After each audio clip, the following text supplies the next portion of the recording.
안녕하세요. 혹시 뭐 특별한 이유가 있는 것도 아닌데 기분이 계속 가라앉고 아무것도 하기 싫다 이런 생각에 빠져본 적 있으신가요?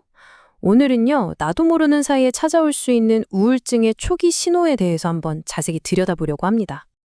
네, 바로 이런 생각이죠. 요즘 왜 이렇게 아무것도 하기 싫지? 사람 만나는 것도 너무 부담스럽고, 괜히 짜증만 나고, 이런 감정들 아마 많은 분들이 한 번쯤은 느껴보셨을 거예요. 자, 여기서 중요한 질문이 하나 생깁니다. 하루 이틀 기분 안 좋은 거야 뭐 그럴 수 있죠.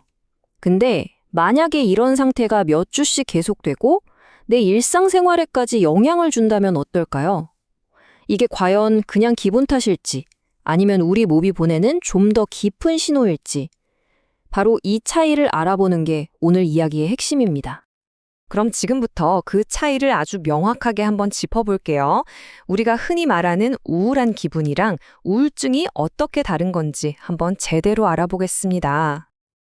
자, 여기 표를 보시면 그 차이가 한눈에 들어오죠? 그냥 기분이 안 좋은 건 보통 일시적이고요.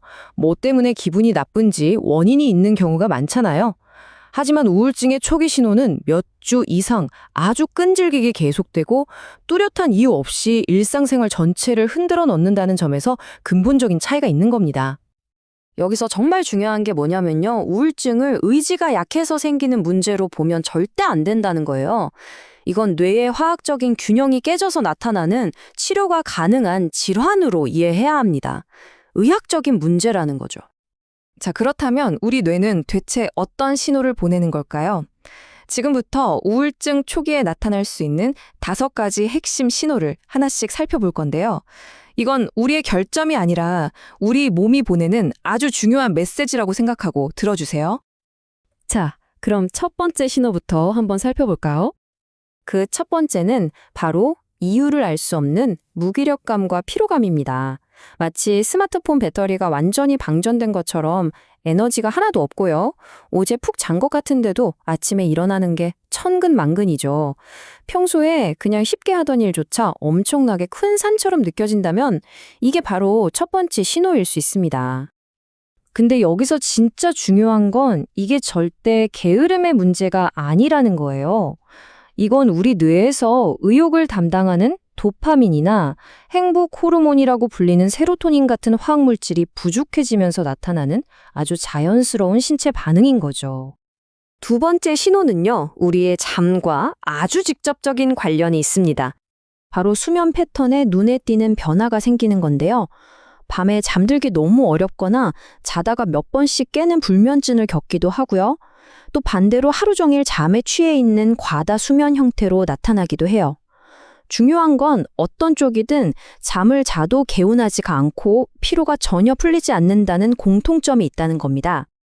세 번째 신호는 우리 감정의 변화와 직접적으로 연결돼 있어요. 감정 기복이 굉장히 심해지는 거예요. 평소 같으면 그냥 허허 하고 넘겼을 사소한 일에도 울컥 눈물이 쏟아지거나 주체할 수 없이 화가 치밀어 오르죠. 이건 성격이 이상해진 게 아니요. 뇌의 감정 조절 기능이 약해졌다는 아주 중요한 신호입니다. 자, 네 번째 신호는 우리 마음속, 그러니까 생각과 관련이 깊습니다. 바로 자존감이 뚝 떨어지고 모든 걸 자기 탓으로 돌리는 경향이 생기는 겁니다. 나는 왜 이 모양일까? 결국 다 내가 문제야. 이런 부정적인 생각의 늪에 빠지기 쉬워지죠.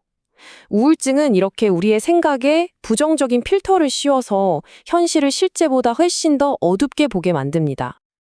자, 이제 마지막 5번째 신호인데요. 이건 마음의 문제를 넘어서 우리 몸으로 나타나는 신호예요. 바로 식욕과 신체 건강의 변화입니다. 입맛이 뚝 떨어져서 아무것도 먹기 싫어지거나 반대로 갑자기 폭식을 하게 되는 등 식습관이 휙휙 바뀌어요. 그래서 체중이 갑자기 확 줄거나 늘기도 하고요. 또 스트레스 호르몬인 코르티솔 때문에 원인 모를 두통이나 소화불량, 여기저기 쑤시는 근육통이 나타나기도 합니다. 우울증은 정말 마음과 몸이 긴밀하게 연결된 병이라는 걸 보여주는 거죠. 자, 그럼 이런 신호들을 알아챘을 때 우리는 어떻게 해야 할까요? 그냥 이러다 말겠지 하고 방치하는 게 아니라 아주 적극적으로 대응하는 방법을 지금부터 알아보겠습니다. 첫 번째는요, 매일의 기분을 간단하게라도 기록해서 내 감정의 패턴을 파악하는 거예요. 그리고 두 번째는 규칙적인 생활 리듬을 유지하는 겁니다. 정해진 시간에 자고 일어나는 것만으로도 정말 큰 도움이 되거든요. 셋째, 낮에 햇볕을 쬐면서 가볍게 산책해보세요. 이게 행복 호르몬을 만드는데 아주 효과적입니다. 그리고 무엇보다 중요한 건 혼자서 끙끙 앓지 않는 용기예요. 믿을 수 있는 친구나 가족에게 털어놓거나 전문가의 도움을 구하는 걸 망설이지 마세요. 초기에 대응할수록 회복은 훨씬 더 빠릅니다.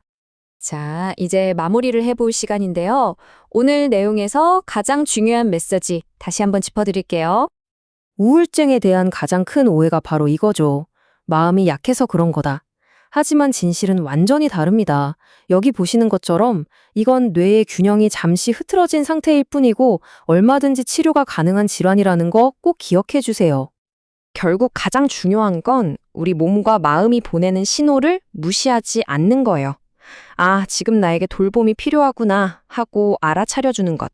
바로 그 인식이 회복을 위한 가장 중요하고 위대한 첫걸음입니다. 혹시 지금 힘든 시간을 보내고 있다면 오늘 하루만큼은 스스로에게 이렇게 한번 말해주세요. 지금 힘들지만 괜찮아. 나는 나를 지킬 거야. 라고요. 자기 자신을 지키는 건 나약함이 아니라 세상에서 가장 큰 용기입니다.